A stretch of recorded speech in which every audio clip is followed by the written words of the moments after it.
Well, that was fantastic, wasn't it?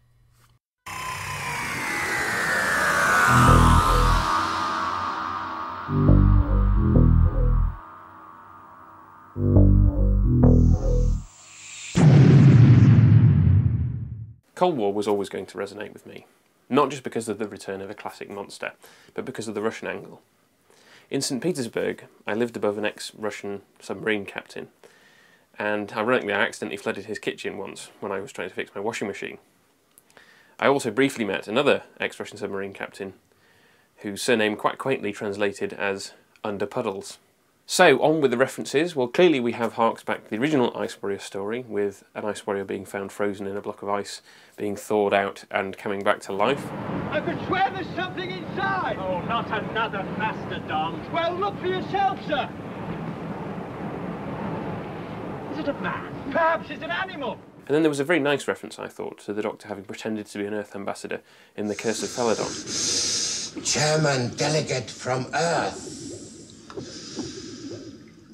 Greetings. Then, of course, we have the submarine setting. Doctor Who's first series saw some Vord submersibles,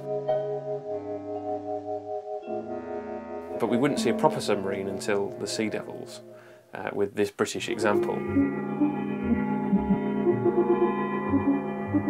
And then on a connected note, of course, the Silurians had their own submarine when it came to Warriors of the Deep, which was also a Cold War story, though the Cold War projected 100 years into the future. Now, the new series has had a submarine. We never really got to see it, but the Doctor got Mickey to launch a missile from one to blow up the Slovene in Downing Street.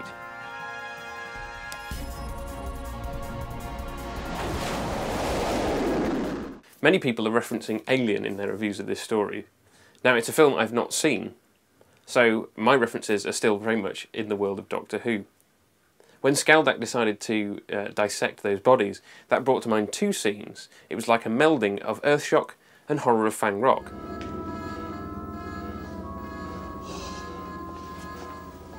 They're finished. So how do you explain the body? Post-mortem. What is that? Something wanted to make a detailed study of human anatomy. And then there was the old monster hoist the guy into the ceiling, which the new series has done before, of course, with Tooth and Claw. It must have crawled away to death. Now, bringing the Ice Warrior out of his suit was always going to be a risky move, and I know some people haven't liked the result. I thought that it worked fine. I was reminded very much with the biomechanical aspect of the aliens from Independence Day.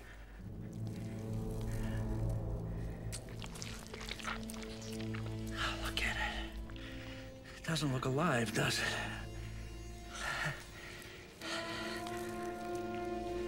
The arm is moving. And then the voice. There was, of course, something very Ice Warrior-y about it, but it also reminded me of the Crinoid from the Seeds of Doom.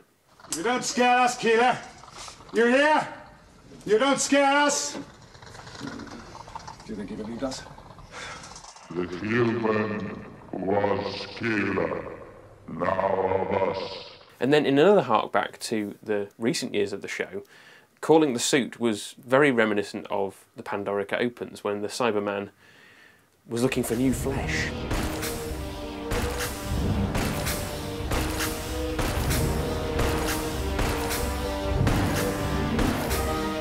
And then we finally got to see the Ice Warrior's head.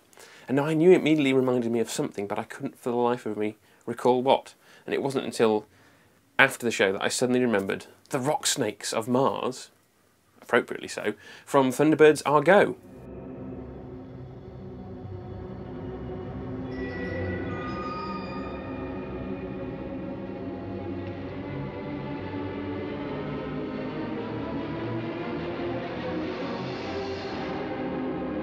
Finally, of course, there's another tip of the hat to classic fans, appropriate, of course, in this 50th anniversary year, to the Hads, last seen and first seen in the Crotons.